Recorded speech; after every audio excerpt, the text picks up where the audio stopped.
592. I recommend that you go to the longer playlist for this. You're on the fast playlist, and we don't have time to get into too much detail. So in the Tileway function section, within the plot all function, we have made some more parameters, or more variables.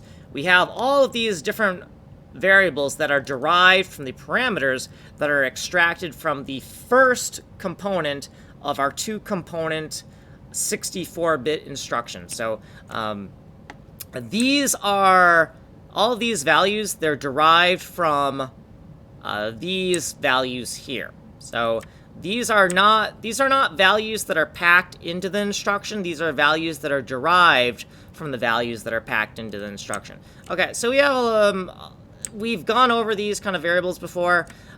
This is kind of all the information we need to seek to the pixel that encodes the tile that we want to change the value of, right? So that's what this is for. Okay, so down here, this is a temporary reference to Pix 2048. Pix 2048 has a sector of pixels that is used to encode our 3x3 grid of level packs. And let's go down here.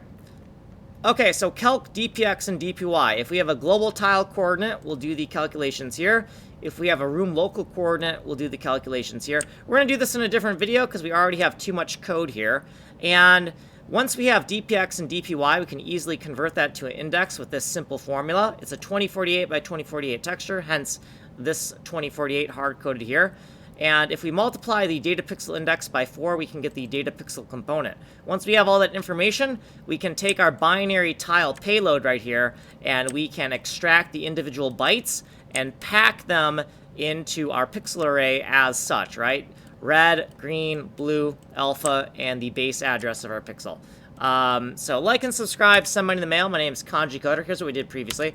Here's what we did in this video. My name is Kanji Coder, and if you want a longer explanation, you'll have to go here. I just don't have time. I just don't have time here. So like and subscribe, and the source code is here. And I am making an engine from complete scratch. I'm making a fractal geometry, fully destructible bomb game engine. And if you're interested in seeing how that's done, you should totally like and subscribe.